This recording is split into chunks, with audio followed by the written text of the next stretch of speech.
to the 6th edition of Mariners Media. Today is Thursday, December 10th, 2015. I am Russell Milligan, and with me today are Carmen and Alyssa.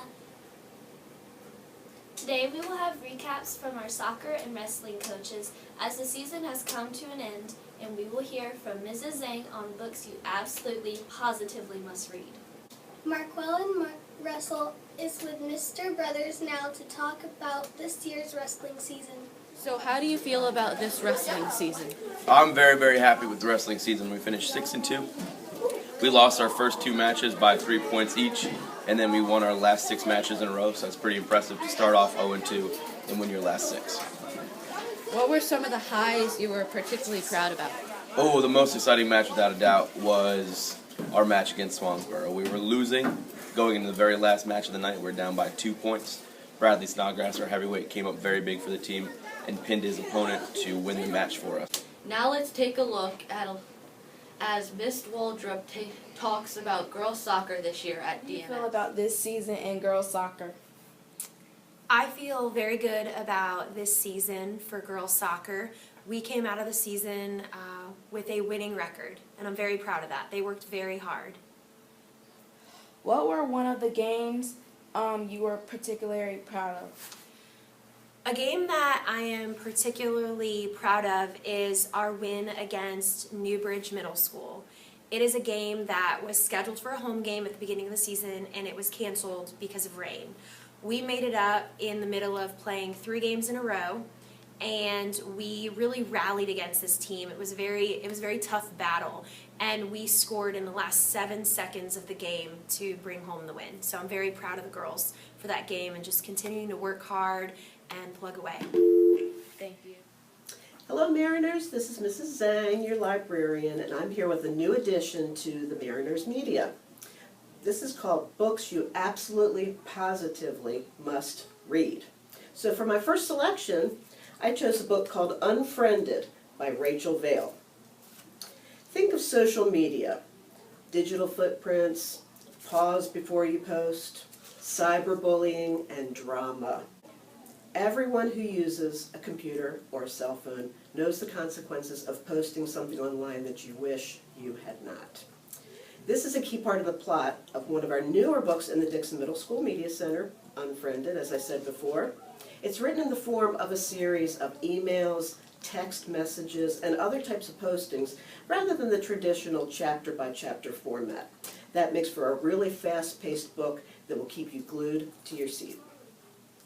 As the publisher states in the beginning, when middle schooler Truly, who is the main character, is invited to sit at the popular table, she finds herself caught in a web of lies and misunderstandings made unescapable by the hyper-connected social media world. It feels awesome to be friended. To be dumped, not so much. Now let's get into the story a little bit. I want to read you a couple quotes from the story that I think might grab your attention. The first part I'm going to read is from Truly's best friend, Hazel. This is after Truly has been invited to sit at the popular table, leaving Hazel behind. You didn't even look back, Truly. Just left me standing there like a lawn jockey with your stupid lock dangling from my finger in place of a lantern. No, come on, Hazel. Not even a, sorry, do you mind? I'll be right back. Nothing. All Natasha had to do was show up at our locker area and flash those teeth at you, and goodbye to me. I might as well have fallen through a trapdoor or never existed at all. So later on, Hazel takes revenge against Truly in a letter that she never ends up mailing. Dear Truly, remember when you and I were best friends? Oh, so many memories. Here's one. Last month, we mocked how every year at school they go on and on about how we should keep all our passwords private. Remember? You and I were like, well, what's the deal here? They tell us to trust one another, to turn to one another for support. They encourage us to be worthy of the trust our friends rightly place in us. But then they add, don't tell your friends, even your best friends, your email and phone passwords or your locker combinations. Why? Because in fact, you can't trust anybody. Remember that? Yep, turns out they have a good point. They probably should emphasize more the trick of Don't make your password for your email and all your social media stuff just like your locker combination, for example. If that happens to be your locker combination, 143542, it's just too easy for somebody who used to be your best friend until you dumped her to guess such a thing. Truly, especially if you already told her, that means me, your locker combination and gave her, me, your password on a Post-it note. I opened your account, Truly, and held my hands high above the keyboard the way you do.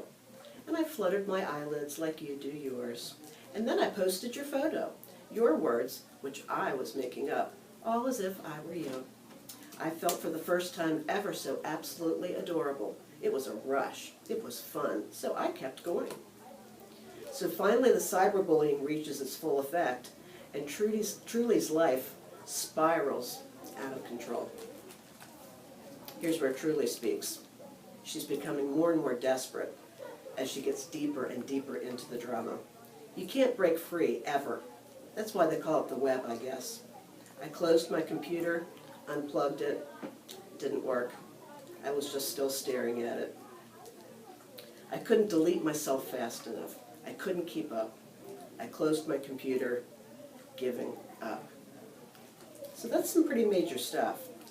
Now, I won't tell you what happens to everybody that's involved in the story, but all I can say is think before you post. Think before you post. But most of all, happy reading. See you next time. Holiday Spirit Week is next week, and we are excited. Just a last reminder of what to wear. Monday the 14th, wear red and green day. Tuesday the 15th, don't sweat the holidays, wear your favorite sweats.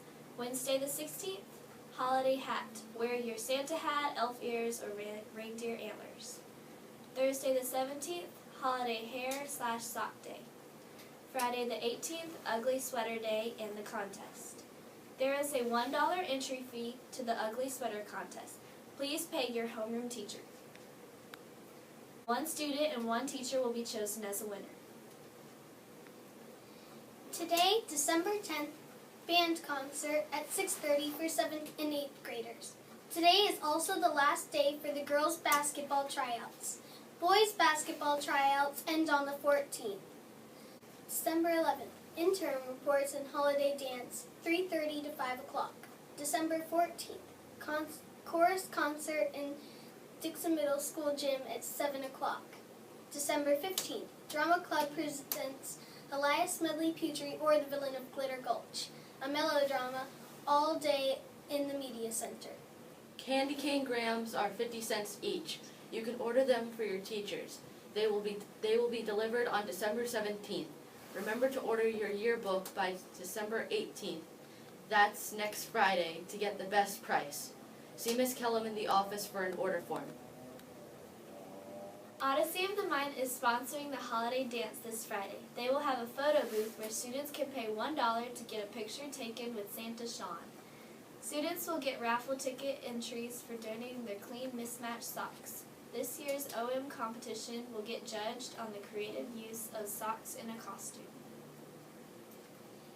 Thanks for watching, and don't forget to tune in next Tuesday, December 15th, for the next edition of Mariners Media.